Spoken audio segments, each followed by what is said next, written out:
Welcome to Texas Top Homes, where home buying, selling, and financing are all simplified. I'm your host, Freeman Sawyer, and with me as usual is the queen of closing costs, Nancy Curry.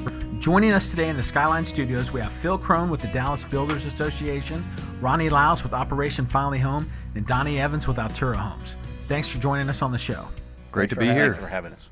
Well, Ronnie, what are some of the disabilities that the builder needs to look to suit this home to the soldier? When we meet with a builder, we let them know that this is not a dream home, but yet we are going to build a home that's going to meet the special needs.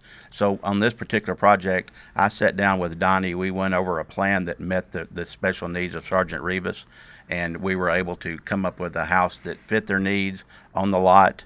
And now we're moving forward to have the groundbreaking next Wednesday. That's great. Can you tell us a little bit about Mr. Rivas?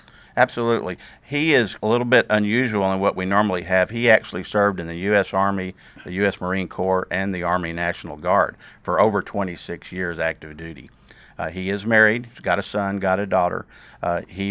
His injuries are what we see a lot of: PTSD, TBI, traumatic brain injury. He has injuries to his eyes, to his face, his neck, shoulders, knees.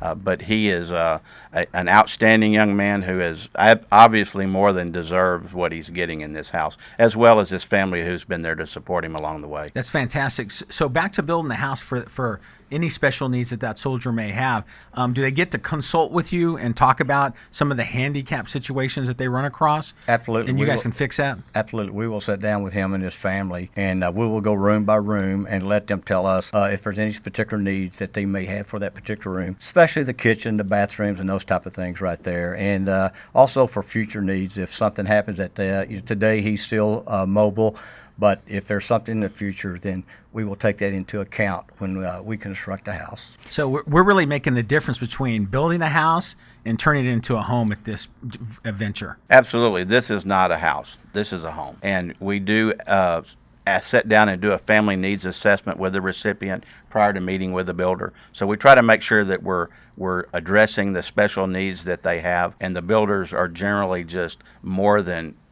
welcome to help out any way they can to make sure that the house actually fits what the recipient needs. And Phil, how many people or different vendors or sponsors actually going to participate in the building of this house? I know that Donnie's doing most of the legwork out there, quarterbacking it, but as far as other people that are joining in, how many other companies and folks are out there helping? Well, just to give you a kind of an idea of that answer, we had a town hall, and that's one of the marquee events that we do for each of these projects, and it's just almost like a Baptist revival, trying to get the energy together and get an amen from the congregation to contribute. And we had over 70 people show up for this, and that was just a small percentage of all the different vendors, and really and it's a credit to Donnie too, with all of his experience in the industry, the really long Rolodex that he has, and the suppliers that he has, and the folks that he works with. So it's well over 100, to answer your question. It takes a lot of hands to build a house. I love what Ronnie says in the sense that this is a 21st century barn raising is what we're trying to do. I love that concept. That's exactly what it is. That's great. Ronnie, how can folks find out a little more information about Operation Finally Home? Do you have a website? We do, operationfinallyhome.org. They can go on that. They can find out what projects we currently have underway.